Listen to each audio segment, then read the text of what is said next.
Rediscovering Gita for the Modern World by Shrikant Soman.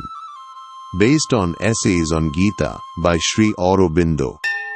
Chapter 3, The Human Disciple Continued. Episode 29. The Gita's Dual Purpose, Liberation and Action.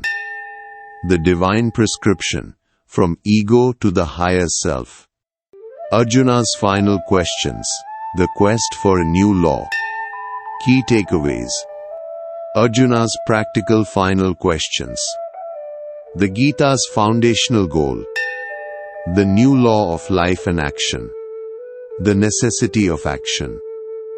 Arjuna wants to have a clear distinction between renunciations of works and this subtler renunciation he is asked to prefer, Purusha and Prakriti, the field and the knower of the field.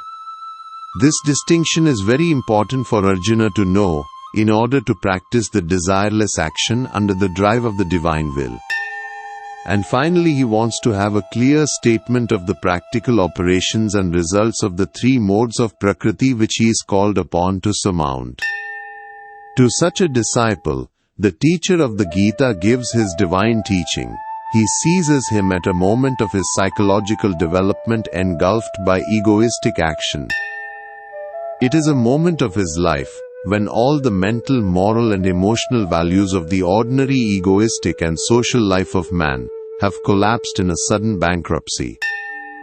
Krishna has to lift him up out of this lower life into a higher consciousness, out of ignorant attachment to action into that which transcends, yet originates and orders action, out of ego into self, out of life in mind, vitality and body into that higher nature beyond mind, which is the status of the divine.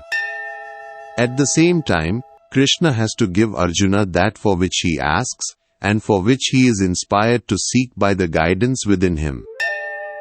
He has to give him a new law of life and action, high above the insufficient rule of the ordinary human existence.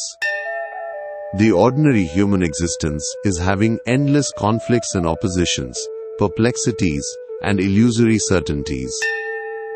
He has to give him a higher law by which the soul shall be free from this bondage of works. At the same time, this law should be powerful enough to act and conquer in the vast liberty of its divine being. It is absolutely necessary that the action must be performed. The world must fulfill its cycles, and the soul of the human being must not turn back in ignorance from the work it is here to do. Towards the fulfillment of these three objects is the whole course of the Gita determined and directed. This aim is constantly kept in view even in its widest wheelings.